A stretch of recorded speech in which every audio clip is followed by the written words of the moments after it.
Bwana Yesu asifiwe. Leo tunajifunza kuhusu swali muhimu sana. Roho Mtakatifu ni nani? Watu wengi humjua Mungu Baba.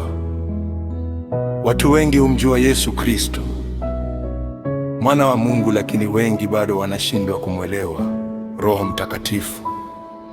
Roho Mtakatifu si upepo, si nguvu isiyo na utu, si hisia zinazokuja na kuondoka.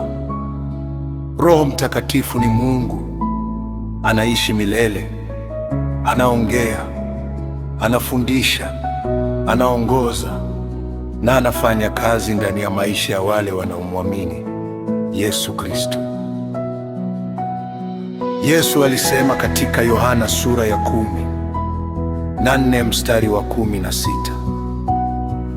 nami nitamwomba Baba, naye atawapa msaidizi mwingine akae nanyi hata milele. Huyo msaidizi ni Roho Mtakatifu. Roho Mtakatifu hutufundisha neno la Mungu, hutukumbusha yale ambayo Yesu alifundisha, hutuongoza katika kweli, hututia nguvu kushinda dhambi, hutupa ujasiri wa kumshuhudia Kristo. Biblia inasema katika Matendo sura ya 1 mstari wa 8, lakini mtapokea nguvu akiisha kuwajilia juu yenu Roho Mtakatifu, nanyi mtakuwa mashahidi wangu. Maisha bila Roho Mtakatifu ni kama gari lisilo na mafuta. Linaweza kuwa zuri kwa nje, lakini haliwezi kusonga mbele. Vivyo hivyo Mkristo bila Roho Mtakatifu hukosa nguvu za kuishi maisha ya ushindi.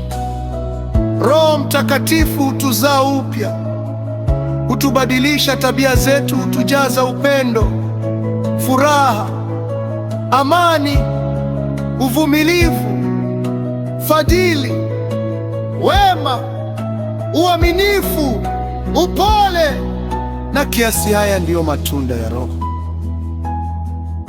Ndugu yangu, kama bado hujamkaribisha Yesu Kristo maishani mwako, fungua moyo wako leo, muombe Mungu akusamehe dhambi zako na akupe Roho Mtakatifu akuongoze kila siku. Na kama tayari wewe ni Mkristo, usimhuzunishe Roho Mtakatifu kwa kuishi maisha ya dhambi. Tembea katika utakatifu, utii neno la Mungu na umruhusu akuongoze kila hatua ya maisha yako. Mungu akubariki. Amini. Ni mimi